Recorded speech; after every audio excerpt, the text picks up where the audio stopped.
அனைவருக்கும் வணக்கம். எப்பொருள் யார் யாரை கேட்பினும் அப்பொருள் மெய்ப்பொருள் காண்பதறிவு. எப்பொருள் எத்தன்மையாயினும் அப்பொருள் மெய்ப்பொருள் காண்பது அறிவு.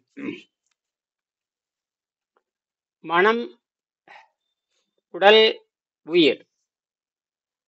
உயிர் மெய். உயிரும் மெய்யும் சேர்ந்துதான் இயங்க முடியும். மனம் என்பது தனி தத்துவம், உடல் என்பது தனி தத்துவம். இந்த உடலுக்குள் தான் அந்த உயிர் அணுக்களிடையே ஒளிந்திருக்கிறது.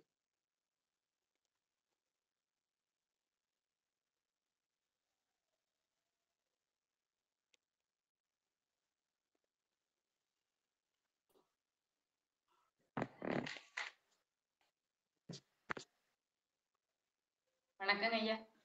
வணக்கம். ஆக இந்த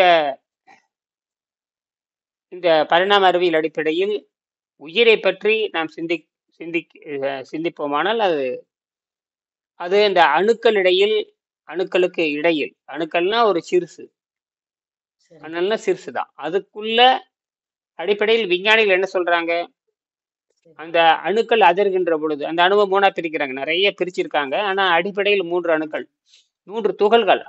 அணு என்பது மொத்தமா, அதுல மாதிரி துகள்கள். ஒரு சரி. பருப்பொருள் அது உடைச்சோம்னா துகள். அந்த மாதிரி நிறைய துகள் கண்டுபிடிக்கிறாங்க. ஆனா அடிப்படையில் 3 துகள் தான் இதனுடைய இயக்கத்தை பற்றி புரிந்து கொள்ள முடியும். அப்ப அந்த அணு அந்த துகள் அதிர்கின்ற பொழுது உயிர் அல்லது போட்டான்னா ஒளி, அவ்வளவுதான். போட்டா பிடிக்கிறான்னா ஒளிதான். அப்ப அந்த அணு அதிர்கின்ற பொழுது அந்த போட்டான் வெளியே போய் விடுகிறதுங்கிறாங்க. இதுதான் அடிப்படை. இப்படித்தான் நம்ம உடம்பு இயங்குகிறது. இதுதான் நம்ம நுட்பம் புரிஞ்சுக்கணும். வேறுபடலைன்னா அப்படியே இருக்குங்க. அதிர் வேறுபடலைன்னா உயிர் உடல்ல தங்குங்க. அப்படியே தங்கும் அப்படிங்கறதான் விஷயம். இது நல்லா புரிஞ்சுக்க வேண்டியதுதான். இப்படித்தான் இயங்குது, வேற வழியே கிடையாது. அப்ப இதைத்தான் விஞ்ஞானிகள் ப்ரூவ் பண்ணியிருக்காங்க. ஆமா, அந்த எலக்ட்ரான் ஜம்ப், அந்த எலக்ட்ரான் மேலே கீழே குதிக்கிறப்போ அந்த ஒளி வெளியே போகுது. புரோட்டான் மேலே கீழே குதிக்கிறப்போ அது ஒளி வெளியே போகுது. இப்ப நான் சொல்றேன் நியூட்ரான் ஒரு நடுநிலை, அதுவும் குதிக்கிறது. அப்ப இந்த கையில அடிபடுதுங்க ஐயா. இப்ப ஏதோ ஒரு விதத்துல அடிபடுதுங்க. அப்ப வலி ஒரு நிமிஷம் தடை ஏற்படுதுங்க. உயிரே போகுதுங்க வலி. அப்புறம் திரும்ப சரி ஆயிருதுன்னு வைங்க. அது அந்த இடத்துல என்ன நடக்குதுங்க? அந்த அந்த அளவு, அதாவது முழுமையாக அந்த சேதமிடாத அளவுக்கு அது அதிர்ச்சி இல்லை, லேசான அதிர்ச்சி அது. அப்ப அந்த வலி உண்டாகுது, மறுபடியும் சரியாயிக்குது. இதுதான் கடுமையான அழுத்தம் கொடுக்கறப்பதான் அது போகுது வெளியே. அந்த அதிர்வு வருகின்ற பொழுது இந்த அதிர்வு நல்ல அதிர்வா அல்லது ஆரோக்கியமான அதிர்வா என்பதெல்லாம் நமக்கு அந்த ஒரு விசித்திரமான ஒரு அமைப்பு தான் நம்ம உடம்பு. காம்ப்ளெக்ஸ், அது ஒரு சிக்கலானதுதான். இப்படித்தான் ஓரளவுக்கு நாம் யூகித்துக் கொள்ள முடியும். ஏன்னா இது எந்த அளவுக்கு உண்மைங்கிறது அனுபவத்துல தான் கண்டுபிடிக்க முடியும். இப்படித்தான் பொதுவாகவே விஞ்ஞானம் சொல்லுகிறது. அப்ப சூரியன்ல இருந்து என்ன வருதுன்னு கேட்டா, சூரியன் அதிர்ந்து கொண்டே இருக்கிறது. அப்ப அங்க இருக்க வெளிச்சம் வருது. அந்த வெளிச்சம்ங்கிறது ஆற்றல், அது போட்டான். இந்த போட்டான்ங்கிறது ஒளி. தமிழ்ல ஒளின்னு சொல்றான், இங்கிலீஷ்ல போட்டான்னு சொல்றாங்க. அதுக்கு எடை கிடையாது, ஆனா பயங்கரமான வேகத்துல வருது. அது எப்படி வருதுன்னு கேட்டீங்கன்னா, ஒவ்வொரு விஞ்ஞானிக்கும் 3ஆ சொல்லியிருக்காங்க. ஒரு விஞ்ஞானி எலக்ட்ரான் அதிர்வதனால் அது உள்ளே மறைஞ்சிருக்கிற சக்தி வெளிப்படுதுங்கிறான். இந்த சக்திங்கிறத நம்ம ஆற்றலுங்கிறோம், உயிருங்கிறோம். அப்ப எல்லா பொருளும் அதிர்ந்து கொண்டு ஆற்றலை வெளிவிடுகிறது. இப்ப நாமளும் ஆற்றலை வெளியே விடுகிறோம், அல்லது உள்ள கொண்டு வரோம், அல்லது உள்ளே வச்சுக்கிறோம். இப்படிலாம் வச்சுக்கலாம். இன்னொரு விஞ்ஞானி சொல்றாரு, ஆமா புரோட்டான் ஒண்ணு இருக்கு, அது அதிர்கின்ற பொழுது அது மேலே எங்கேயும் குதிக்கிறப்போ உள்ளே இருக்கிற வெளிச்சம், ஒளி அல்லது உயிர் அல்லது வெளிச்சம் அல்லது ஆற்றல் வெளியே போகுதுங்கிறாரு. இப்ப நான் என்ன சொல்லணும், நியூட்ரானும் அப்படித்தான். ஏன்னா இந்த ஒரு சொட்டு தன்மின் கண் அந்த ஆராய்ச்சி பண்ணிக்கின்ற பொழுது அது என்னன்னு கேட்டீங்கன்னா, நியூட்ரானுக்கு நடுநிலைப்படுத்துறது, இழந்ததை மீட்கிறது, அல்லது ரெண்டையும் ஒட்ட வைக்கிறது. எலக்ட்ரானையும் புரோட்டானையும் நடுவில் எங்கேயும் ஒட்ட வச்சு செயல்பாட்டை ஊக்குவிக்கிறது, பேலன்ஸ் பண்றது, நடுநிலைப்படுத்துறது. தராசு மாதிரி நியூட்ரானாவே தராசு தான். அப்படின்னா நான் ஆராய்ச்சி பண்ணிக்கின்ற பொழுது அது ஒரு சொட்டு தண்ணீர், அது 1 கிராம்னு வச்சுக்கலாம். 1 கிராம் தண்ணீர் இந்த தன்மின் கண், தானாக மின்சாரம் தயாரிக்கிற கண், அது ஆற்றலை இழக்கிறதே இல்லை. அதான் ஆச்சரியமா இருக்கு. எரியுது, குறையுது, மீண்டும் அது வந்து நிறைவு செய்து கொடுது. அப்ப இந்த நியூட்ரான் ஒண்ணு இருக்குது. இப்ப நியூட்ரான் தான் என்ன ஒண்ணு நடுநிலைப்படுத்துது, இழந்தது திருப்பி கொண்டு வர்றது.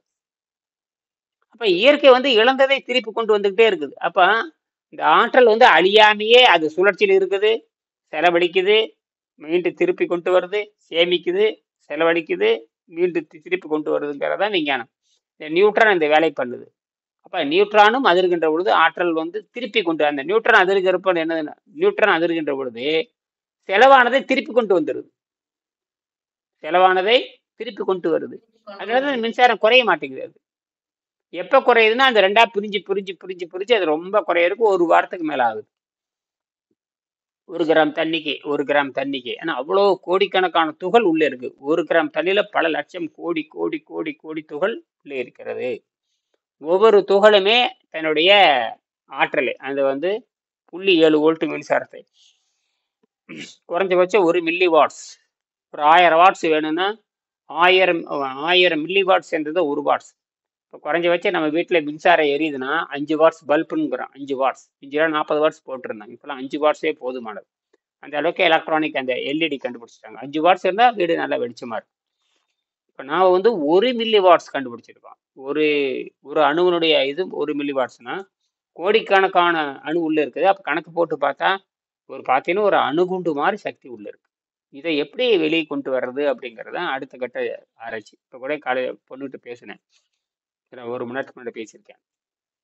அது கூட போட்டிருக்கேன், இது எப்படி செய்ய போறேன் என்னன்னு. செய்யறேன்ப்பா, நேரம் இல்லை, இப்போ படிச்சுட்டு தான் இருக்கேன் அப்படின்னு சொல்லியிருக்கேன். இறைவனோ இயற்கையோ எதுக்காக இந்த உயிர்களை தாவரங்களை படைக்கணும், அத பரிணாம வளர்ச்சி கொடுக்கணும், எதுக்காக இதெல்லாம் செஞ்சிருக்கும்?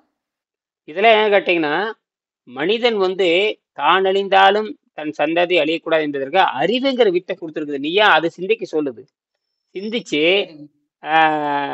இந்த விண்வெளி எங்கும் பரவி போக வேண்டும் என்பதான் இயற்கை நோக்கமா இருக்கு. தன்னுடைய இனம் வந்து அழியக்கூடாது என்பதற்காக தான் நமக்கு இந்த கண்டுபிடிப்பெல்லாம் கொடுக்குது. இந்த கண்டுபிடிப்பு கொடுக்குது, எங்கேயும் பரவி போற அளவுக்கு இந்த இனம் அழியவே கூடாதுங்கிறது இயற்கை நோக்கம். தான் கண்டுபிடித்தது, இயற்கை கண்டுபிடித்த இந்த மேம்பட்ட உயிரினம், இந்த மேம்பட்ட தன்னுடைய குழந்தை, தன்னுடைய அறிவு குழந்தை, விண்வெளி குழந்தை. அதாவது விண்வெளினே பேரு. நம்ம இடம் வந்து விண்வெளி குழந்தை. பிரணவன் என்று சொன்னாலே ஆகாயம்னு அர்த்தம். பிரணவன் என்று சொன்னாலே ஆகாய குழந்தை, புதிய குழந்தைன்னு அர்த்தம்.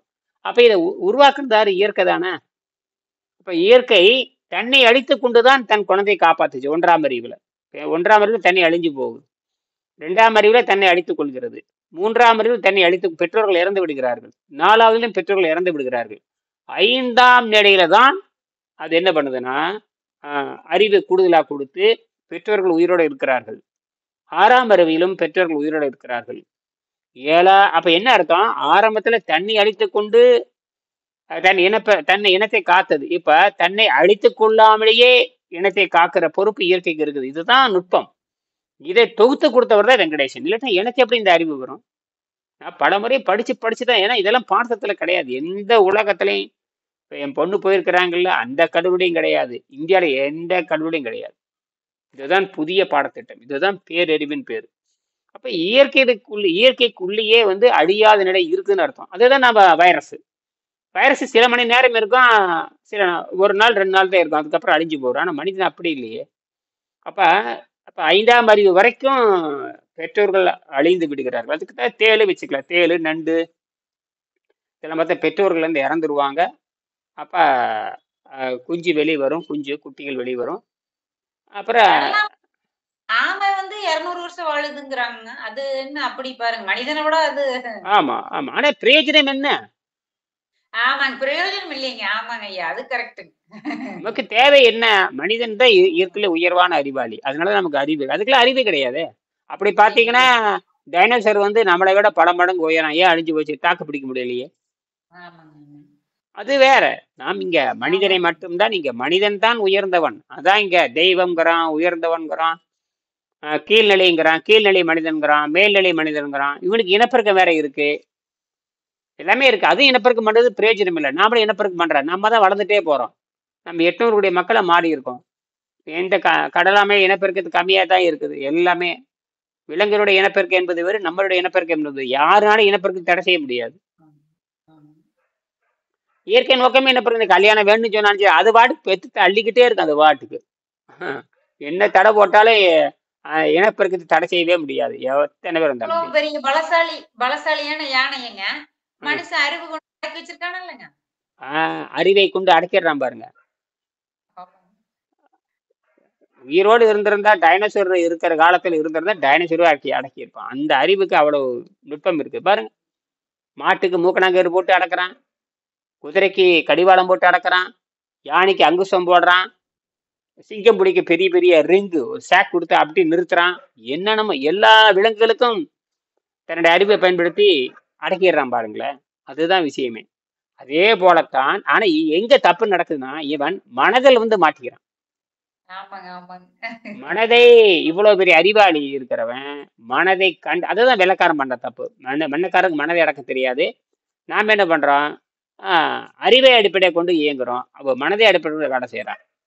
நம்ம அறிவை கொண்டு வேலை செய்யணும், அறிவை கொண்டு சிந்தித்து பார்க்கணும், பகுத்தறிவு வேலை செஞ்சு எல்லா தப்புக்கும் காரணம் கண்டுபிடிக்கணும். ஆனா நாம என்ன பண்றான், அவன் பண்ற மாதிரி மனம் போன வாக்கில உடம்புக்கு எடுத்துக்கிட்டு அவங்ககிட்ட போய் பழுது பார்க்கறான். அங்கதான் பெரிய தப்பே நடக்குது. வெள்ளைக்காரன் அறுவை சிகிச்சை தன் நோயை தானே குணப்படுத்திக்க முடியலீங்க, என்ன பண்றது? எத்தனை அறிவு இருந்து என்ன பிரயோஜனங்க? கடைசியில அறிவே இல்லை. அறிவை பயன்படுத்தாத மனதை பயன்படுத்துறான். அவன் இன்பத்துக்காக மனதை பயன்படுத்துறான். அவனுடைய பழக்கமே இன்பம் தான். இன்பம் இன்பம் இன்பம் இன்பம். சாப்பிட வரைக்கும் நல்லா இருக்குது சுவையா, சாப்பிட்டு முடிச்சோம்னா நோயா மாறுது, நரகமா மாறிடுது. அதுதான் அதுதான் போயிட்டு மறுபடியும் அந்த உணவை தேடுதுங்க. இன்னொரு இந்த தெளிவு வந்து இந்தியாவிலே யாருக்கு இல்லையே இந்த தெளிவு. இது எவ்வளவு ஒரு சிக்கலான சமாச்சாரம். இப்ப நீங்க பேசுறீங்கன்னா இதை பதிவாகுது, ஆண்கள் பெண்கள் பார்ப்பாங்க, என்னடா இப்படி எல்லாம் இருக்கு. ஆமா அதான் உண்மை. ஏன் நம்ம இவ்வளவு பெருசு ஏன் நோய் வரணும், அதான கேள்வியே எல்லாத்துக்கும். இப்ப நமக்கு அறிவு இருக்கிற மாதிரி இந்த அறிவை வைத்துக்கொண்டு நம்ம பிரச்சனை நாம தீர்க்கல. ஒரு ஆள் என்ன மருத்துவம்னா என்ன விளையாட்டா? எத்தனை பேர்த்துக்கு மருத்துவம் பாக்குறீங்க? வழிதான் சொல்ல முடியும். ஒரு மனிதனுக்கு ஒரு மருத்துவரா இருக்க முடியுமா? ஒரு மனுஷனுக்கு ஒரு போலீஸ் இருக்க முடியுமா? இருக்க முடியாது. அவரவர்கள் தன்னை காப்பாத்து கொள்ள வேணும் ஆண்களா. ஆனா ஒழுக்கமானவர்கள் உலகத்துல கிடையாதுங்க ஐயா. எங்க போனாலும் மனிதனை போட்டு தள்ளுறதுக்கு தான் எல்லாம் இருக்காங்க. பலகீனமா நம்ம என்னதான் திறமையா இருந்தாலும் நமக்குன்னு இயற்கையாக ஒரு கட்டுப்பாடு இருக்கணும். தேவையில்லாம எங்கேயும் போனோம்னா மாட்டிக்கிட்டான். ஏன்னா தீய சக்தி எங்கேயும் உட்காந்துட்டே இருக்கும். தீய சக்தி எந்த வடிவத்திலையும் வரும். தீய சக்தி எல்லா வகையிலும் வருங்க. நண்பனை போல் வரும், பகைவனை போல வரும், கணவனை போல வரும், மனைவியை போல வரும், தெய்வத்தை போல வரும். எல்லா வகையிலையும் கொலை செய்யறதுக்கு ரெடியா இருக்குது. அதுதான் இந்த தீய சக்தியினுடைய. அதனாலதான் கவனமா இருக்கணும். தேவையில்லாம அதனாலதான் ஒரு நல்லது நடக்கிறது, புகழ் வருமானம் ஒரு இடத்துக்கு போகணுங்க, போகவே கூடாதுங்க. இப்ப ஆண் பெண்ணு பண்ற தப்பா அதுதானே. நல்ல புகழ் வருமா, நம்ம செய்யற செயல்பாடு நல்ல புகழ் வருமா, நம்ம நல்ல கல்வி சொல்லித்தர போறோமா, அங்க போனா நமக்கு நல்லது வருமா, அங்க போனா நமக்கு மேம்பாடு கிடைக்குமா, எந்த சிந்தனையும் இல்லாம போறது மாட்டிக்கிறது. மாட்டில போய் மாட்டிக்கிறது கொடுமை. இது ஒரு செயலுக்கு காரணம் கண்டுபிடிக்கணும். நம்ம செயல் செஞ்சோம்னா நல்லது வருமானு பார்க்கணுமே. இப்படித்தானே கொலை நடக்குது, இப்பதானே எல்லா வன்முறை நடக்குது. எல்லா செயலுக்கும் காரணம் சிந்திச்சோம்னு வச்சுங்க. ஒரு செயலை நம்ம வகுப்பு நடத்துறோம்னா எவனுக்கும் நல்லது நடக்குது அதுதான் பேசுறோம். எவ்வளவு கஷ்டப்பட்டு பேசுறோம், எத்தனை பேத்துக்கு போகுது, எவனோ ஒருத்தன் வர்றான். இதெல்லாம் உலகம்பரம் போகுது. நல்ல வேலை உலகமெல்லாம் போகுது. இதை வச்சு நிரூபிக்கலாம். இத்தனை பேத்துக்கு நான் சொல்லி கொடுத்துருக்கிறேன், இதுதான் உண்மை, காட்டலாம், இப்படியெல்லாம் சொல்லலாம். அதனாலதான் அந்த நோயற்ற வாழ்வு தான் அடிப்படை. அப்போ அந்த புகழ் இப்ப இந்த நீர் மருத்துவம் பரவுது. இந்த நீர் மருத்துவத்துக்கு நல்லது வரணுங்கிறதுக்கு தான் இவ்வளவு தூரம் கஷ்டப்பட்டு தினம் எப்படியாவது 4 வீடியோ போட்டு நான் பாட்டுக்கு சொந்தமா பேசிட்டே இருக்கிறேன். எப்படியாவது ஒன்று போகணும், 4 பேர் பாக்குறாங்க, பேசுறாங்க, என்னமோ நடக்குது. விடக்கூடாது. இந்த அறிவியல் இவ்வளவு இந்த எளிமையான ஊடகம் இது ஒண்ணுதான். மற்றதெல்லாம் புத்தகம் எழுதி எப்ப யாரு படிக்க போறாங்க, என்ன பண்ண போறாங்க, ஒன்றும் பண்ண முடியாது. இந்த புத்தகத்தை நாம படிக்காம இருக்கிறோம். நான் புத்தகம் எழுதுனா எவன் படிக்க போறான்? ஒன்றும் படிக்க மாட்டேன். இந்த வீடியோவை பார்க்க மாதிரி எல்லாம் பார்க்க மாட்டாங்க, படிக்க மாட்டாங்க. படிக்கிறதே ரொம்ப குறைஞ்சு போச்சு. சிந்திக்கிறது போச்சு, படிக்கிறது போச்சு, எல்லாம் போச்சு. அந்த அளவுக்கு மோசமா போயாச்சு. சரி, இப்ப நான் இந்த பேசியை முடிச்சுக்கலாம். அக்கா, பிறக்கும்போது நம்ம எதுவும் கொண்டு வரல. எத்தனை பக்கம்? 99ஆம் பக்கம் வந்துட்டேன். ஒவ்வொரு யோகியும் ஒரு காஸ்மிக் என்ஜின். ஒவ்வொரு மனிதனும் சுத்தப்படுத்துகின்ற போது காஸ்மிக் என்ஜினா மாறுது. இதான் வந்து குவாண்டம். குவாண்டம் எனர்ஜிங்கிறது வேற ஒன்றும் இல்லை. சின்ன பொருள் எனர்ஜி எங்க இருந்து வருகிறது, அது சூழலுக்கு உட்படுத்துகின்ற பொழுது அது எனர்ஜி வந்து எந்த தடையா இருந்தாலும் அந்த எனர்ஜி உள்ள போயிருக்குதுங்கிறத இப்ப கண்டுபிடிச்சிருக்காங்க. அதே தான் நம்ம உடம்பு சுத்தமாகறப்ப எனர்ஜி வெளியிருந்து எடுத்துக்குது. தடையை உடைச்சிருது. தடையை உடைத்து விடுகிறது. இந்த பசிங்கிறது ஒண்ணும் இல்லை, அது ஒரு ஏமாத்து வேலை. அதெல்லாம் மரியாதையை கொடுக்கக்கூடாது. அசைவ உடலாத்தான் பிறந்தோம், ஆனா சைவத்துல தான் வளர்க்கப்படணும். சைவங்கிறது பழங்கள் மட்டும்தான் சைவம் குழந்தைகளுக்கு. அதை கொடுத்தே சுத்தப்படுத்திட்டே வந்தோம்னா தண்ணீரும் பழம் தான், வேற எதுவுமே தேவை. சுத்தப்படுத்தே வந்துட்டோம்னா அந்த குழந்தை 15-16 வர்றப்ப அது இயற்கை சக்திக்கு மாறிக்கும். அப்ப இந்த உடம்பு வஜ்ரமா மாறி பசி அமைதியா இருக்கும். பசி என்பது ஒரு அமைதியாக இருக்கும். அதனால அமைதிப்படுத்தப்படுத்த நமக்கு நியாயமான ஓய்வு, நியாயமான தூக்கம், நியாயமான படிப்பு, நியாயமான ஆராய்ச்சி. சும்மா பொருள் தேடிட்டு இருந்தவன பொருள் தேடிட்டே இருந்தா அவனாட்டு முட்டாள் யாரும் கிடையாது. பொருள் தேடிட்டே இருந்தோம்னா எந்த பிரயோஜனமும் இருக்கு. எதுக்கு பொருள் தேடணும்? பொருள் என்பது சிறிய தேவைதான். பொருள் தேடணும் வாழ்க்கையில ரொம்ப கஷ்டமா இருக்கு. பணம் பணம் பணம் பணம், எப்ப பாரு பணம், ரொம்ப கொடூரமா இருக்கு. ஒரு எல்லை வைத்துக் கொள்ள வேண்டும். அதெல்லாம் சிறிய தேவை, அப்படிதான். இல்லைன்னா ஒன்றும் பண்ண முடியாது. வெறும் நீங்க ஆரோக்கியத்தை வச்சுட்டு என்ன பண்ண போறோம்? சரி, ஒவ்வொரு யோகியும் இதோட நிறைவு செய்யறான். ஒவ்வொரு யோகியும் ஒரு காஸ்மிக் என்ஜின். விண்வெளியிலிருந்து சக்தியை பெற்று சக்தியை பெற்று உலகில் நடமாடக்கூடிய ஒரு அபூர்வமான இயந்திரம். அதாவது அதனால நம்ம யாரும் நம்ப மாட்டோம். இப்ப நம்ம சுறுசுறுப்பா இருக்கிறோம் இல்லையா, எவ்வளவு உணவு கட்டுப்பாடு இருந்தாலே நம்மளை பத்தி யாரும் கண்டுக்க மாட்டாங்க. இவன் ஆரோக்கியமா இருக்காங்க இல்லையா, அதனால அந்த வித்தியாசம் தெரியாது. என்னது, எல்லாத்தையும் போலதான் இவரும் இருக்கிறான். நம்ம இன்னைக்கு கூட வாழைக்காய் மண்டிக்கு போயிட்டு இருந்தேன். ஒரு படம் போட்டிருக்கு பாருங்க, வாழைக்காய் மண்டிக்கு போயிட்டு வந்தேன். சும்மா 2 நிமிஷம். எங்க வீட்டுல வாழைக்காய் மண்டி இருக்கு, வாரம் வாழைக்காய் மண்டி படம் போட்டிருக்கேன் பாருங்க. பாருங்க, சும்மா பார்த்தேன். சும்மா போய் யாரையும் சந்திக்குமா, அதே ஒரு 5 நிமிஷம் அப்படி பார்ப்பேன். அப்படி பார்த்துட்டு ஒவ்வொரு நாளைக்கு வாழைக்காய் எடுப்பேன் நான். ஏதாவது ரூபாய்க்கு 10 ரூபா 5 ரூபாய்க்கு சின்ன தாறு கிடைச்சா வாங்கிட்டு வருவேன். அது இந்த கதலி வாங்கிட்டு வருவேன். சின்னதா இருக்கும் கதலி, நல்லா இருக்கும். அது வாங்கிட்டு வருவேன். வாங்கிட்டு வந்து வச்சேன்னா அது ஒரு 10 நாளைக்கு வச்சிருப்பேன். அது அப்படியே ஒவ்வொன்றா அழகா இருக்கு. அப்படியே வேவிச்சு சாப்பிட்றதுக்கு நல்லா இருக்கும். நான் வேவிச்சே சாப்பிட்டுருவேன். அப்படியே அந்த பழத்திலே வேவிச்சிருவேன். தொல்லியோட வேவிச்சு அப்படியே சாப்பிடுவேன். சுவையோட தான் இருக்கும், நல்லா இருக்கும். அவ்வளோ ரஸ்தாளி மாதிரியே இருக்கும். ஆமா ஆமா, ரொம்ப ரொம்ப அருமையா இருக்கும்.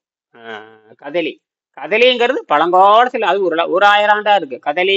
உண்மையாலுமே வாழைக்கு உண்மையான பேரு கதலி தான்.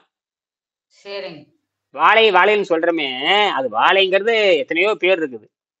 அதுல ஒண்ணுதான் உண்மையாலுமே சங்ககால பாடல்ல கதலினே பேரு. சங்ககால புத்தகத்துல 2000 ஆண்டு 3000 ஆண்டுக்கு முன்னாடி தமிழ்லயே இருக்கு கதலி.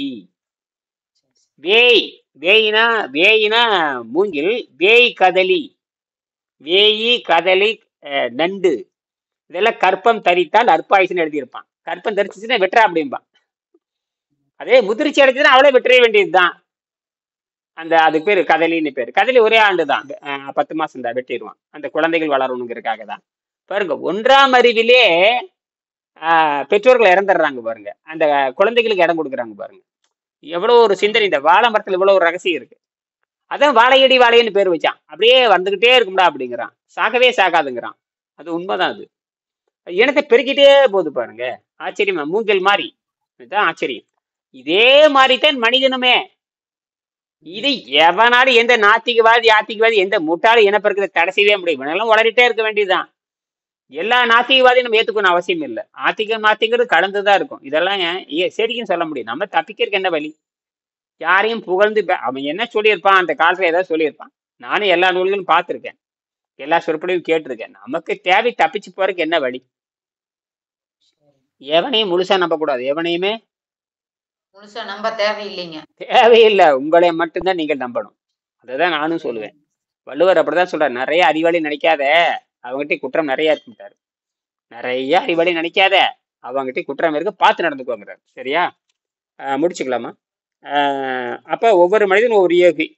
இதுல என்ன விசேஷம்? இந்த நிலையை மனிதன் அடையும் பொழுது வாழ்க்கையில் முதல் முறையாக அவன் உலகத்திற்கு உபயோகமாக மாறுகிறான். உணவு கட்டுப்பாட்டுக்கு வருகின்ற பொழுதுதான் அவன் வாழ்க்கையில முதல் முறை தன் உபயோகத்துக்கு வரான். முதல்ல இப்பதான் உருப்படியா நம்ம வேலை செய்யறோம். நோயற்ற வாழ்வுங்கிறது சாதாரண விஷயம் அல்ல. பாப்பா கொடுமையப்பா. நல்ல வேலை இந்த புத்தகம் கண்டுபிடிச்சு கொடுத்தங்காட்டி நான் என் பொண்ணுகிட்ட தைரியமா பேச முடியுது. இல்லாட்டா என்ன பேச முடியுங்கிறீங்க? ஒண்ணுமே தெரியாது. நம்ம மட்டும் கோமாளி மாதிரி தான் கொண்டிருப்போம். ஒரு பெற்றோர் விழிப்புணர்வா இல்லைன்னா நம்மள குழந்தைகள் நம்மள கோமாளி ஆக்கிடுவாங்க. நீ மட்டும் என்ன இப்படி இருப்பிட்டு இருக்கேன்னு கேட்பாங்க. ஆரோக்கியம் எனக்கு ஆரோக்கியம் வேணும் இல்லையா? ஆமாங்க. ஆனா இப்போ பயம் இல்லையேல்ல, தைரியம் இருக்குது இல்லைங்க. நோய கண்டு பயம் இல்லைங்க, பேய கண்டு பயம் இல்லைங்க, எதை கண்டு பயம் இல்லைங்க. தெரியுது. பேய்ங்கிறது பேய்ங்கிறது புரிதல் இல்லாத தானே பேய். பேய்ங்கிறது ஒரு மனுஷன் தாங்க எல்லாமே. ஆமாங்க ஆமாங்க. தீய சக்தின்னு சொல்றோம் இல்லையா, நம்மகிட்ட இருந்து பிரிஞ்சு போறது ஆனா ஒண்ணு இது எப்படின்னு கேட்டீங்கன்னா, இந்த உயிர் இந்த மாதிரி நம்பிக்கைலாம் போறப்ப அந்த மாதிரி ஏதோ தீய சக்தி பண்ணுது, அதெல்லாம் ஏதோ பண்ணுது. இந்த போட்டான் அது ஒரு ஒளிதான். ஒரு முழுமைப்படாதது, ஒரு அறிவு பக்குவம் இல்லாத ஒரு ஒளிதான் அதுவுமே. ஆச்சரியமா இருக்குது இதெல்லாம். நம்ப முடியும். இது போக போக நம்ம கண்டுபிடிச்சிடலாம். அதெல்லாம் போக போக எல்லாம் கண்டுபிடிச்சிடலாம். இந்த பேய்ங்கிறது மனிதன்கிட்ட இருந்து பிரிந்த அந்த போட்டான் தான், ஒளிதான். அது அந்தந்த கூட்டத்தோட போய் சேருது. அது பாசிட்டிவ் நெகட்டிவ் சொல்ற அதெல்லாம் உண்மைதான். பாசிட்டிவ் நெகட்டிவ் எல்லாம் கரெக்ட் தான் அதெல்லாம். அதனாலதான் நாம இந்த மாதிரி யோக பயிற்சி பண்ற போட்டான்ஸ் இந்த மாதிரி சேர்க்கின்ற பொழுது நல்ல ஆவிகள் நமக்கு கிடைக்கும் அப்படிங்கிற அத தனிமையில தான் இது கிடைக்குங்கிறாங்க. அப்ப அதனாலதான் வெங்கடேசன் தனிமையா போய் இருந்திருக்காரு 25 வருஷமா. அவர் சொந்த ஊர் எங்க, அவரு சம்பந்தமே கிடையாது பாருங்களேன். அவர் சொந்த ஊரு தஞ்சாவூர். இவர் பிறந்து வளர்ந்து படிச்சது எல்லாம் அங்கதான் தஞ்சாவூர். நான் மன்னார்குடி தான் பிறந்து. ஆனால் அவர் ஆராய்ச்சி பண்ண போர் எங்க கோயம்புத்தூருக்கு மலை அடிவார் நேரா அது போகுது, நரசிங்கபுரம் போகுது. நான் போய் பார்த்தேன். இப்போ ஒரு வாய்ப்பு அது போகுது நேரம் வெள்ளிங்கிரி மலை அடிவாரத்துக்கே போகுது. அங்க தானிக்கட்டி நீர் அருவி அங்க இருக்குது. அங்க அருவியெல்லாம் போகுது அந்த இடத்துல. அது ஒரு இந்த நொய்யல் ஆற்றினுடைய ஒரு பிரிவு அங்க போயிட்டு இருக்குது. அந்த இடத்துல தண்ணி அருமையா இருக்கு. தண்ணி நான் போய் பார்த்துருக்கேன். தண்ணி ரொம்ப கல்கண்டு மாதிரி இருக்கும். அவ்வளவு தண்ணி வருதுங்க. அங்க பூரா நிறைய பாக்கு மரத்தோப்பு வச்சிருக்காங்க. அதுக்கு பூந்து வருது, நேரம் மலையிலிருந்தே வருது. நல்லா தண்ணி நல்லா இருக்கும். அதுக்காக தான் சொன்னாரு, தண்ணி அவ்வளோ அருமையா இருக்கு தண்ணி. நான் சாப்பிட்டுருக்கேன். சரி, முடிச்சுக்கலாமா? முதல் முறையாக அவன் உலகத்திற்கு உபயோகமாக மாறுகிறான்.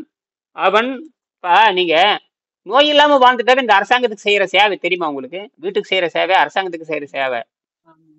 அப்ப உணவு பழக்கத்தை மாற்றி அமைக்கிறதுனாலயே நமக்கு என்ன வந்துருது? ஆரோக்கியம் வந்துருது. இது யாருமே சொல்லலையே. உணவு பழக்கத்தை மாற்றி அமைடா, நீ உணவு பழக்கத்தை சாப்பிட்டீங்கன்னா இடைவெளி விடுறா, அந்த சுத்தப்படுத்துவதற்கு தண்ணீரை பயன்படுத்துறான்னு ஒருத்தனும் வாய் திறந்து சொல்றது இல்லை. ஆனா அது யாரு சொல்லணும்னா வெங்கடேசன் சொல்லணும். இருக்கு 2000 வருஷத்துக்கு அப்புறம். அதெல்லாம் நம்ம புடிச்சுக்கிறோம்.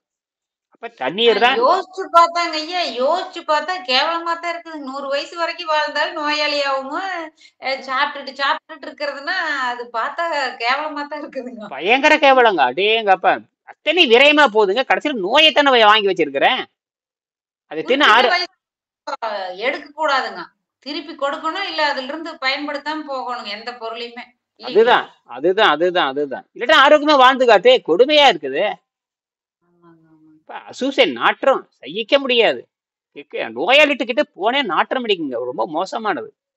அழுகி நோய் வந்துட்டவா அழுகி போனான்னு அர்த்தம். என்னது? கெட்டு போச்சுங்க. கெட்டு போச்சு, நாத்தம் அடிக்குங்க. நான் கிட்டே போக மாட்டேன். நோயாளின்னா கிட்டே போக மாட்டேன். நான் பேசவே மாட்டேன். அப்படி தூரத்துல இருந்தே வைத்தியம் பார்ப்பேன். நான் நிறைய நோயாளிகள் சில நேரத்தில் சிக்கலா இருக்கிறதுல நான் அதெல்லாம் 15 வருஷத்துக்கு முன்னாடி ரொம்ப கஷ்டம். இது உண்மையான கண்டுபிடிக்கலாம் பண்ணியிருக்கேன். இப்பெல்லாம் 1 கோடி ரூபாய் கொடுத்தாலும் கிட்டே போக மாட்டேன். இந்த வேலையே ஆகாத முடிவு பண்ணிட்டு கண்டதையும் சாப்பிட்டு இவங்க நோயாளி ஆயிருப்பாங்க. நான் போய் தொற்று கிட்ட பார்த்து எல்லாம் பண்ணிட்டு இருக்க முடியுங்களா? அது சாத்தியமே இல்லை. அதெல்லாம் ஆரம்பத்துல நான் பண்ணுனேன். அதெல்லாம் 15 வருஷத்துக்கு முன்னாடி. அப்புறம் தான் புரிஞ்சுக்கிட்டேன், இதெல்லாம் வேலைக்கு ஆகாதுராப்பா அப்படின்னு. அதுக்கப்புறம் தான் நிறுத்திட்டேன், போறதே நிறுத்திட்டேன். இப்ப அதுக்குதான் இந்த கண்டுபிடிப்பெல்லாம். இப்ப இந்த நேரடியா யாரையும் பார்க்காம வைத்தியம் பண்றோம்ல, அதுதானே பெரிய விஷயம். யாரையும் பார்க்க தேவையில்லை. நீ ஒண்ணுதான் நேர்ல வந்தீங்க, மற்ற யாரும் அனுமதிக்கிறதே இல்லை. அதுமே எங்களுக்கு பக்கமா போச்சுங்களாங்க ஐயா. 1.5 மணி நேரம் தான் நினைச்சா வந்துருவோம். ஆமா. ஏன்னா இன்னொன்னு, இது நேர்ல பேசி பிரயோஜனம் இல்லை, செயல்பாட்டுக்கு வரணும். ஏன்னா நேர்ல பார்த்து என்ன பண்ண, நம்ம தொட்டு பாக்குறதோ ரிசல்ட் பார்க்க எதுவுமே நம்மகிட்ட கிடையாது. மீறி போனா பழைய மெடிக்கல் ரிப்போர்ட் இருந்தா ஒரு இடம் பார்ப்பேன். அது அப்படியே ரைட். அப்பா இதெல்லாம் மெடிக்கல் ரிப்போர்ட்டை தவிர மைண்டுக்கான ரிப்போர்ட் கிடையாது. அங்க மாட்டிக்குவாங்க நிறைய பேர் மெடிக்கல் ரிப்போர்ட் வச்சு ஏமாந்துடுறாங்க. மைண்டுன்னு ஒண்ணு இருக்கு, அது திருப்தி அடையவே அடையாது. ஏன்னா இது மாறிட்டே இருக்கும். நீங்க ஏன்னா இந்த மெடிக்கல் ரிப்போர்ட் நிரந்தரம் கிடையாது. இப்ப நீங்க கூட எடுத்து பார்க்கலாம். நீங்க அது மாறி இருக்கும், எடுத்து பாருங்க. நல்லா இருந்தா சரிங்க, ஆக்டிவா இருந்தா சரிங்க, சுறுசுறுப்பா. அதுதான் வலிக்காம இருந்தா சரிங்க. ஆமா. உங்களுக்கு அந்த இப்ப கிட்டத்தட்ட பாத்தீங்கன்னா ஒரு 45 நாள் 50 நாளைக்கு கிட்ட ஆகுது இல்லையா? இதுல எவ்வளவு ஆச்சுங்க என்ன 2 மாசம் எல்லாமே இந்த ஆமா ஒரு நாள் எடுத்துட்டு வாங்க பேசுவோம். 2 இல்லாட்டா மாசம் ஆச்சுங்க. 2 மாசம் ஆயிடுச்சு. அடங்கப்பா, ஆச்சரியமா இருக்கு. ஆமாங்க. நம்பவே முடியல 7ஆம் பாரு. தேதி போகுங்க. ஆ 7ஆம் தேதி உங்களை பார்க்க வந்தோம், கையெழுத்து போட்டு குடுத்துருக்கீங்க பாருங்க. ஓ ஆடாடா, ஆச்சரியம் ஆச்சரியம்.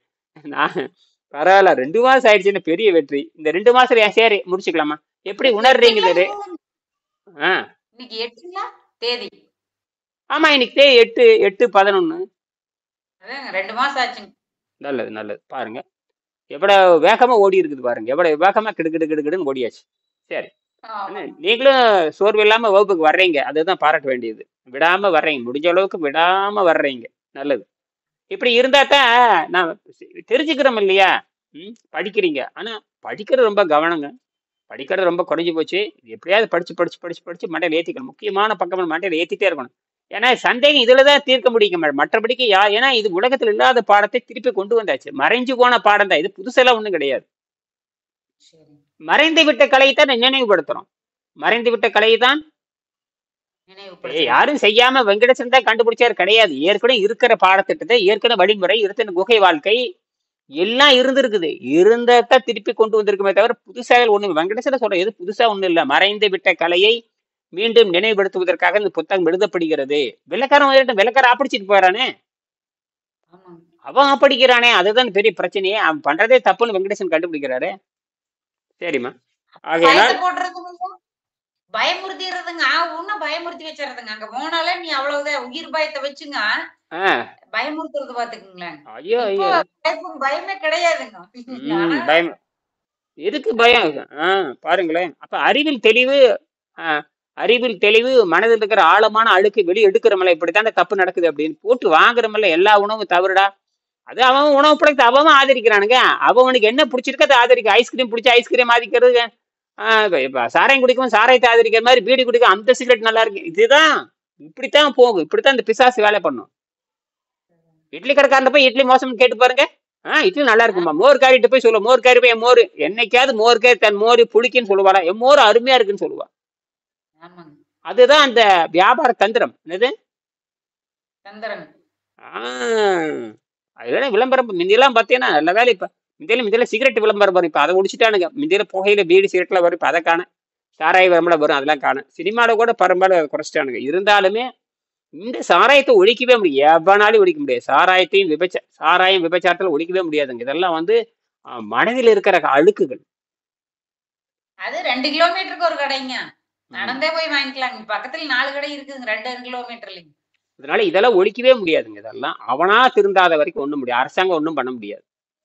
சரி சரி சரி. நிறைவு செய்யலாம். உலகத்திற்கே பெற்றுக்கொள்வதை நிறுத்திவிட்டு உலகத்திற்கே கொடுக்க ஆரம்பிக்கிறான்.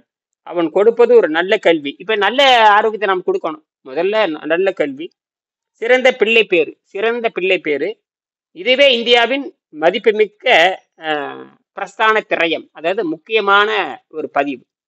பிரஸ்தான திரயம்னா செல்வம். முக்கியமான திரயம்னா நல்ல கல்வியும் நல்ல மக்களை கொடுக்கறது தான். இது அடிப்படை. நல்ல கல்வியும் மக்களையும் கொடுக்கணுங்கிறதான். இது இந்தியாவின் மதிப்புமிக்க பிரஸ்தான திரயம். பிரம்மசூத்திரம், உபநிடத்துகள், பகவத்கீதை உலகிற்கு கொடுத்துள்ள செல்வமாகும். பெருமவற்றில் யாம் அறிவதிலே அறிவறிந்த மக்கட்பேர் அல்லவர. இதோட நாம் நிறைவு செஞ்சுக்குவோம். மீண்டும் இந்த பேசுவோம். நாளைக்கு இந்த ஆங்கிலத்தில் மருத்துவர் என்ன சொல்றான்னு பற்றி பேசுவோம். 9ஆம் பாடம் நிறைவு செய்கிறது. மீண்டும் சந்திப்போம். நன்றி.